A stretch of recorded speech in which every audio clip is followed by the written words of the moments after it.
La sécurité est toujours renforcée dans le camp d'Akadlalan, là où certains des mutins d'Ivat sont détenus pour les besoins des enquêtes. Des mouvements de tout genre ont été remarqués dans ce camp depuis ce matin. Personne ne peut s'en approcher. Toutefois, l'on a pu constater que les mutins peuvent quand même circuler dans la cour du camp.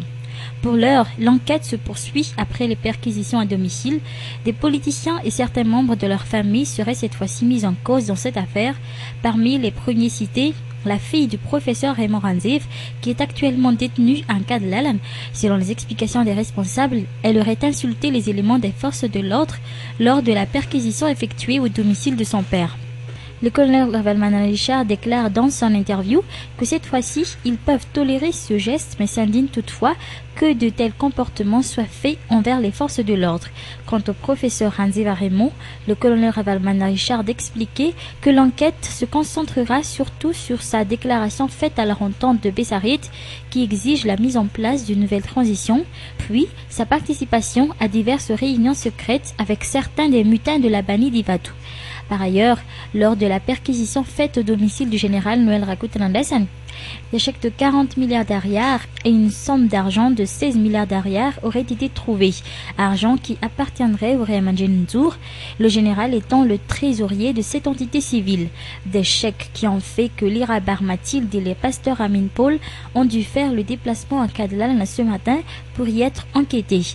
Apparemment, l'enquête sur cette affaire de mutinerie à la banni d'Ivat risque fort de durer encore plus longtemps, cette affaire étant plus compliquée que les enquêteurs l'auraient imaginé.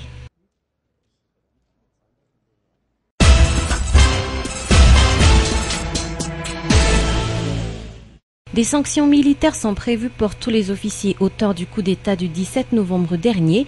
Les sanctions varient selon la gravité des actes commis par ces officiers, selon les explications du secrétaire d'État chargé de la gendarmerie nationale, le général Ranjian Azar. Assisté par le commandant de la gendarmerie nationale, le secrétaire d'État chargé de la gendarmerie nationale et le chef d'état-major de l'armée malgache, le général Rakutwarmas Lucien, ministre des Forces armées, lors d'une conférence de presse qu'il a donnée ce jour à son bureau, a fustigé les politiciens qui ont toujours été à la source des conflits au sein de l'armée.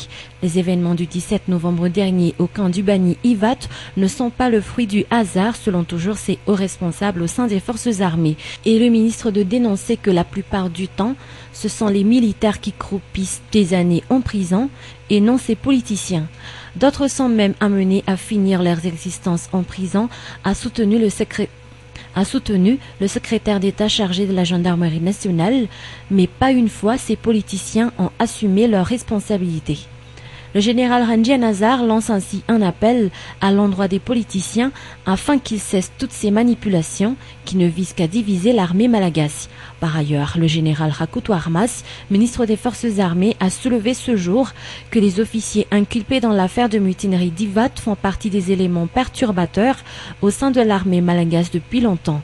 Lors de sa rencontre avec la presse ce matin à Mpaibé, le général Rakutwarmas a avancé que pour les forces armées, les objectifs sont atteints quant à la résolution de cette affaire de mutinerie, puisqu'il n'y a pas eu d'effusion de sang.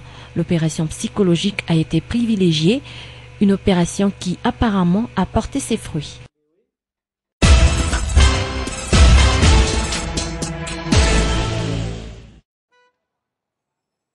Le procès d'un des leaders des trois mouvances, Fetsan Rakut Engineering, est renvoyé à la date du 25 janvier 2011. Ce procès aurait dû se dérouler ce matin à partir de 8h à Nous. À part ce dernier, l'ancien député Zafla, le pasteur Edouard, accusé d'avoir organisé et participé à une manifestation publique non autorisée qui a conduit à des destructions de biens d'autrui en Tanmin le 10 novembre dernier, aurait dû également comparaître devant le juge ce matin. Malgré de fortes rumeurs de tension, le calme régnait aux environs du palais d'Anous. Quelques partisans des trois mouvances étaient tout de même venus sur les lieux, que ce soit à l'intérieur qu'à l'extérieur du palais.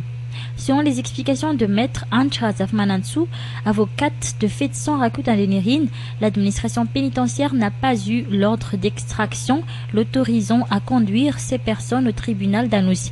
C'est la raison pour laquelle le tribunal a décidé d'ajourner le procès. Toutefois, les avocats de ces membres des trois mouvances ont demandé la liberté provisoire pour ses clients, une demande que le tribunal a refusée. Fetsan Rakoutandenirine, l'ancien député Zafla, ainsi que le pasteur Édouard attendront donc par conséquent le 25 janvier 2011 en prison. Par ailleurs, le procès de l'affaire d'incendie de la voiture de marque Mazda du côté d'un cas de Tapak le mardi 16 novembre dernier s'est bel et bien déroulé ce jour à Anous.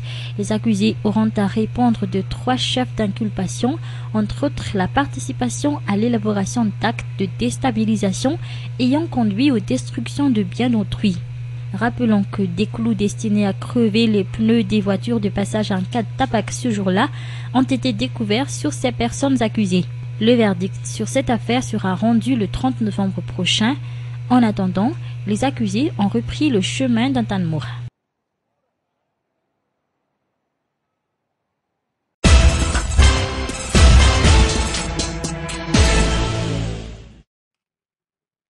Étant parmi les observateurs nationaux lors du référendum du 17 novembre dernier, les responsables au sein du KMF CNOE ont tenu à dresser à leur tour un rapport de ce qu'ils ont observé ce jour.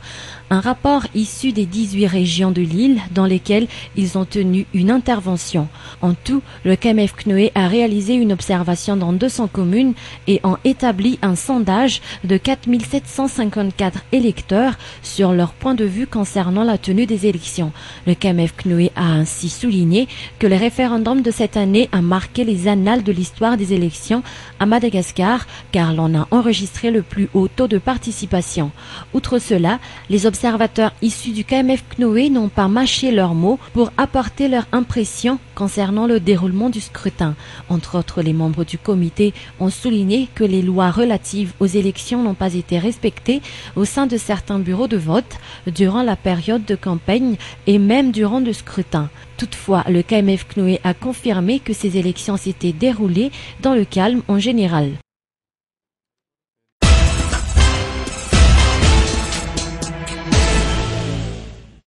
Une entente entre le ministère de la Santé publique et les médecins fonctionnaires aurait dû être trouvée ce jour, ce qui n'a pas été le cas.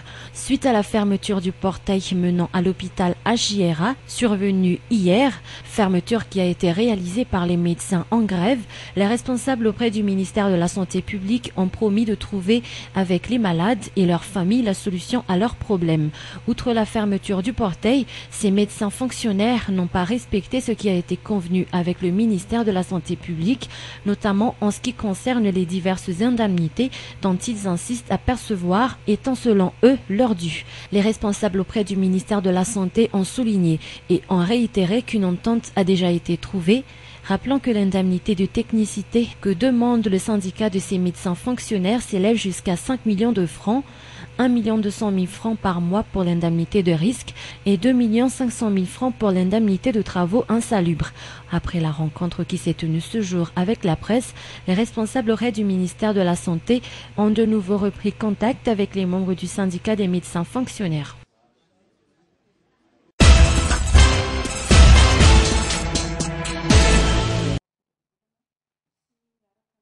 54 points de vente Tsenamour Amtinzun Malagas sont en ce moment ouverts dans la grande île. Près de 50 000 familles bénéficient de ce projet destiné à faciliter au mieux l'accès des familles nécessiteuses aux produits de première nécessité, selon le rapport dressé par la coopérative qui assure la gestion de ces points de vente et la présidence de la Haute Autorité de la Transition. On sait également que depuis sa mise en œuvre, le projet Tsenamour Amtinzun Malagas a déjà créé plus de 1000 emplois, selon toujours les explications.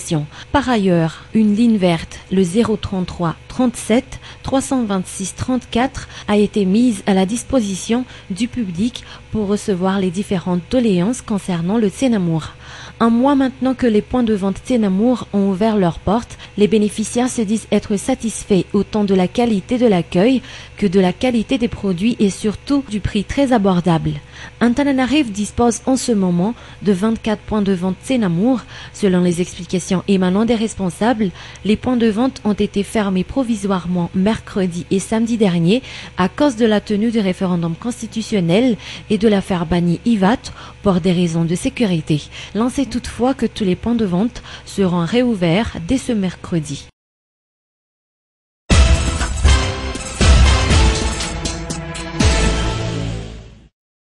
Après une laborieuse analyse des dossiers reçus, la délibération du jury composé des principaux acteurs du développement rural, à savoir le ministère de l'Agriculture, le ministère de l'Élevage, des journalistes, les maisons de petit élevage, la BNI Madagascar et la SECAM ont dévoilé les noms des 2 lauréats de la 5e édition du Trophée du jeune agriculteur. Le premier lauréat est Ranji Anzanahar Fanmezantsu, 32 ans, de la commune Amboumaas dans la région Amour-Mani. Ce jeune agriculteur, membre de la SECAM depuis 5 ans, dispose d'une quinzaine d'années d'expérience dans le domaine de la riziculture. Il s'est démarqué des autres candidats avec une exploitation rizicole suivant la technique du système de riziculture intensive sur une superficie de 7 hectares et des perspectives de rendement de 12 tonnes à l'hectare. Il envisage de renforcer sa position sur le marché régional et entend par la même occasion jouer un rôle actif sur le plan national. Le deuxième lauréat est une femme. Il s'agit de Bakoulnirine Jacqueline dans la filière élevage à cycle court de la zone centre, commune de Maït dans la région Analamang. Bakoulnirine Jacqueline est une éleveuse professionnelle de 36 ans et est membre de la SECAM depuis 3 ans. Elle opère dans l'élevage de poules pondeuses.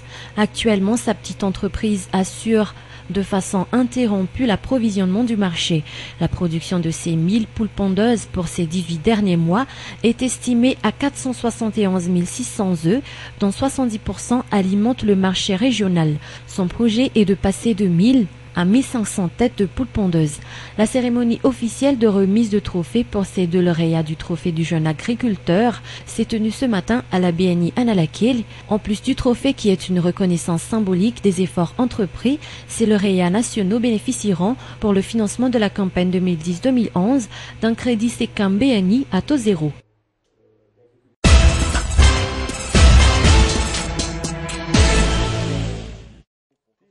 Malgré le fait que Madagascar soit la seule usine fabriquant des matériels de laboratoire ou verreries de laboratoire dans l'océan Indien par le biais du CNAPMAD et que Madagascar figure parmi les 3 pays d'Afrique qui sont capables d'en fabriquer, outre Maroc et l'Afrique du Sud, la grande île ne dispose toutefois que de 2 machines fonctionnant avec du gaz butane et de l'oxygène maniées par 14 experts souffleurs de verre. À eux seuls, ces 4 souffleurs de verre ont assuré des centaines de types d'articles faits en verre.